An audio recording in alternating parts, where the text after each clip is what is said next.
സങ്കീർത്തനം 61. ചരിത്രം നൽകുന്ന പാഠം.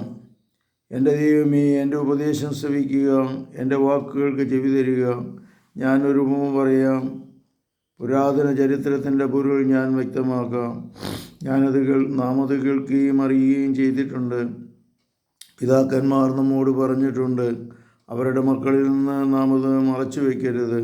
കർത്താവ് പ്രവർത്തിച്ച മഹത്തായ കാര്യങ്ങളും അവിടുത്തെ ശക്തിപ്രഭാവവും അത്ഭുതങ്ങളും വരും തലമുറയ്ക്ക് വിവരിച്ചു കൊടുക്കണം. അവിടുന്ന് യാക്കോബിന് പ്രമാണങ്ങൾ നൽകി, ഇസ്രായേലിന് നിയമവും. അത് മക്കളെ പഠിപ്പിക്കുവാൻ നമ്മുടെ പിതാക്കന്മാരോട് അവിടുന്ന് ആജ്ഞാപിച്ചു. വരാനിരിക്കുന്ന തലമുറ, ഇനിയും ജനിച്ചിട്ടില്ലാത്ത മക്കൾ അവ അറിയുകയും തങ്ങളുടെ മക്കൾക്കത് പറഞ്ഞു കൊടുക്കുകയും ചെയ്യും. അവർ ദൈവത്തിൽ ആശ്രയിക്കുകയും അവിടുത്തെ പ്രവൃത്തികളെ വിസ്മരിക്കാതെ കൽപ്പനകൾ പാലിക്കുകയും ചെയ്യും. അവർ തങ്ങളുടെ പിതാക്കന്മാരെ പോലെ ദുശാഠ്യക്കാരും മത്സരബുദ്ധികളും ചഞ്ചലഹൃദയരും ദൈവത്തോട് അവിശ്വസ്തരുമാകരുത്. വില്ലാളികളായ എഫ്രായിംകാർ യുദ്ധദിവസം പിന്തിരിഞ്ഞോടി. അവർ ദൈവത്തിൻ്റെ ഉടമ്പടിയെ ആദരിച്ചില്ല. അവിടുത്തെ നിയമമനുസരിച്ച് നടക്കാൻ കൂട്ടാക്കിയുമില്ല. അവർ അവിടുത്തെ പ്രവൃത്തികളും അവർ കണ്ട അത്ഭുതങ്ങളും മറന്നു കളഞ്ഞു. അവിടുന്ന് ഈജിപ്തിൽ സേവാൻ വയലിൽ നമ്മുടെ പിതാക്കന്മാർ കാണുകെ അത്ഭുതം പ്രവർത്തിച്ചു.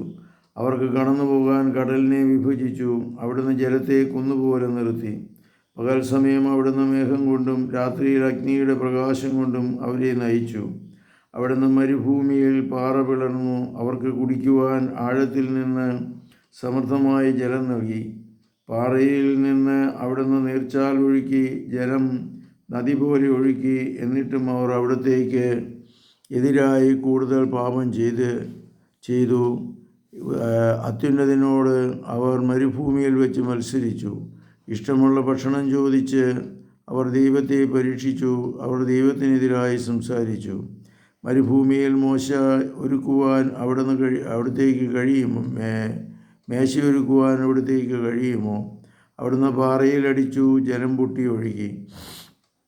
നീർച്ചാലുകൾ കവിഞ്ഞു. എന്നാൽ ജനത്തിന് അപ്പവും മാംസവും നൽകുവാൻ അവിടത്തേക്ക് കഴിയുമോ? ഇത് കേട്ട് കർത്താവ് ക്രുദ്ധനായി യാക്കോബിൻ്റെ നേരെ അഗ്നി ജ്വലിച്ചു. ഇസ്രായേലിൻ്റെ നേരെ കോപമുയർന്നു. എന്തെന്നാൽ അവർ ദൈവത്തിൽ വിശ്വസിക്കുകയും അവിടുത്തെ രക്ഷാശക്തിയിൽ ആശ്രയിക്കുകയും ചെയ്തില്ല. എങ്കിലും അവിടുന്ന് ആകാശത്തോട് ആജ്ഞാപിച്ചു, വാനിടത്തിൻ്റെ വാതിൽ തുറന്നു. അവർക്ക് ഭക്ഷിക്കുവാൻ അവിടുന്ന് മന്ന വർഷിച്ചു. സ്വർഗീയ ധാന്യം അവർക്ക് നൽകി. മനുഷ്യൻ ദൈവദൂതന്മാരുടെ അപ്പം ഭക്ഷിച്ചു. അവിടുന്ന് ഭക്ഷണം സമൃദ്ധമായി അയച്ചു. അവിടുന്ന് ആകാശത്തിന് കിഴക്ക് കാറ്റടിച്ചു. അവിടുത്തെ ശക്തിയാൽ അവിടുന്ന് തെക്കൻ കാറ്റിനെ തുറന്നുവിട്ടു. അവിടുന്ന് അവരുടെ മേൽ പൊടി പോലെ മാംസത്തെയും കടൽ തീരത്തെയും മണൽത്തരി പോലെ പക്ഷികളെയും ഭക്ഷിച്ചു. അവിടുന്ന് അവരുടെ പാളയങ്ങളുടെ നടുവിലും പാർപ്പിടങ്ങൾക്ക് ചുറ്റും അവയെ പൊഴിച്ചു. അവർ ഭക്ഷിച്ച് തൃപ്തരായി. അവർ കൊതിച്ചത് അവിടുന്ന് അവർക്ക് നൽകി. എന്നാൽ അവരുടെ കൊതിക്ക് മതിവരും മുൻപ് തന്നെ, ഭക്ഷണം വായിലിരിക്കുമ്പോൾ തന്നെ ദൈവത്തിൻ്റെ കോപം അവർക്കെതിരെ ഉയർന്നു. അവിടുന്ന് അവരിൽ ഏറ്റവും ശക്തരായവരെ വധിച്ചു. ഇസ്രായേലിൻ്റെ യോദ്ധാക്കളെ സംഹരിച്ചു. എന്നിട്ടും അവർ വീണ്ടും പാപം ചെയ്തു. അവിടുന്ന് ചെയ്ത അത്ഭുതങ്ങൾ കണ്ടിട്ടും അവർ വിശ്വസിച്ചില്ല. അതിനാൽ അവിടുന്ന് അവരുടെ നാളുകളെ ഒരു നിശ്വാസം പോലെ അവസാനിപ്പിച്ചു. അവരുടെ സംവത്സരങ്ങൾ ഭീതിയിൽ ആണ്ടുപോയി. അവിടുന്ന് അവരെ വധിച്ചപ്പോൾ അവർ അവിടുത്തെ തേടി. അവർ അനുതപിച്ചു, ദൈവത്തിങ്കിലേക്ക് തീവ്രതയോടെ തിരിഞ്ഞു. ദൈവമാണ് തങ്ങളുടെ അത്ഭുതശീലിയെന്നും അത്യുന്നതനായ ദൈവമാണ് തങ്ങളെ വീണ്ടെടുക്കുന്നവനെന്നും അവർ അനുസ്മരിച്ചു. എങ്കിലും അവരുടെ സ്തുതി കപടമായിരുന്നു. അവരുടെ നാവിൽ നിന്ന് വന്നത് നുണയായിരുന്നു. അവരുടെ ഹൃദയം അവിടത്തോട് ചേർന്ന് നിന്നില്ല. അവിടുത്തെ ഉടമ്പടിയോട് വിശ്വസ്തത പുലർത്തിയില്ല. എങ്കിലും കാരുണ്യവാനായ അവിടുന്ന് അവരുടെ അകൃത്യങ്ങൾ ക്ഷമിച്ചു, അവരെ നശിപ്പിച്ചില്ല. പലപ്പോഴും അവിടുന്ന് കോപമടക്കി തൻ്റെ ക്രോധം ആളിക്കത്താൻ അനുവദിച്ചില്ല. അവർ ജഡം മാത്രമാണെന്നും മടങ്ങി വരാത്ത കുന്നുപോലെ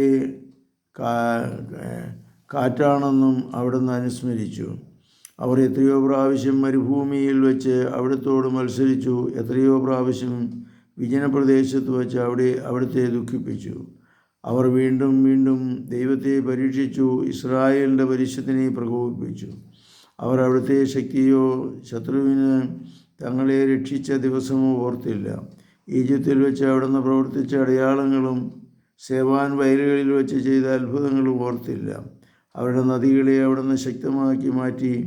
അരുവിയിൽ നിന്ന് അവർക്ക് കുടിക്കുവാൻ കഴിഞ്ഞില്ല. അവിടുന്ന് അവരുടെ ഇടയിലേക്ക് ഈച്ചകളെ കൂട്ടം കൂട്ടമായി അയച്ചു, അവ അവരെ വിഴുങ്ങിക്കളഞ്ഞു. അവിടുന്ന് തവളകളെ അയച്ചു, അവ അവർക്ക് നാശം വരുത്തി.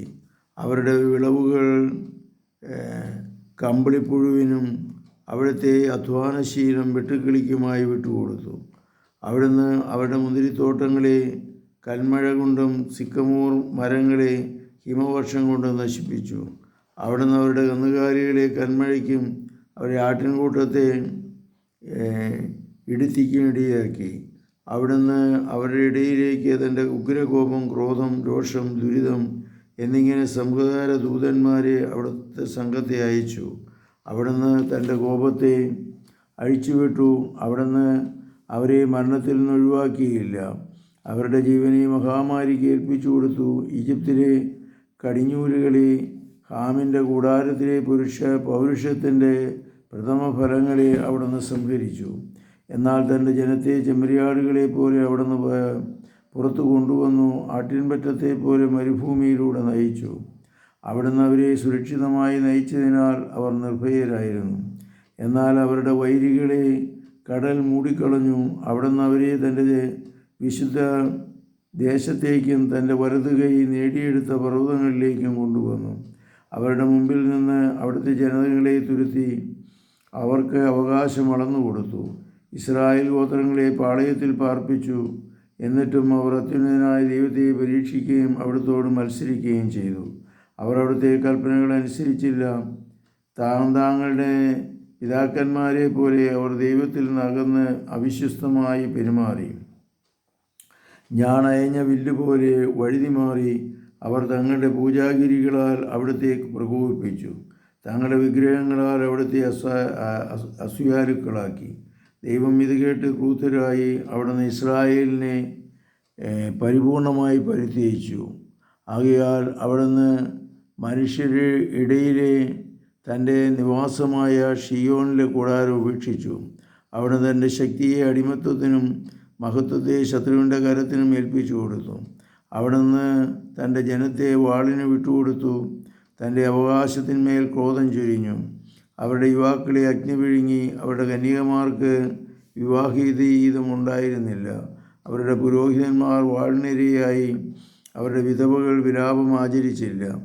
വീഞ്ഞു കുടിച്ചലതുന്ന മല്ലനെ പോലെ, ഉറക്കത്തിൽ നിന്ന് എഴുന്നേറ്റ പോലെ കർത്താവ് എഴുന്നേറ്റു.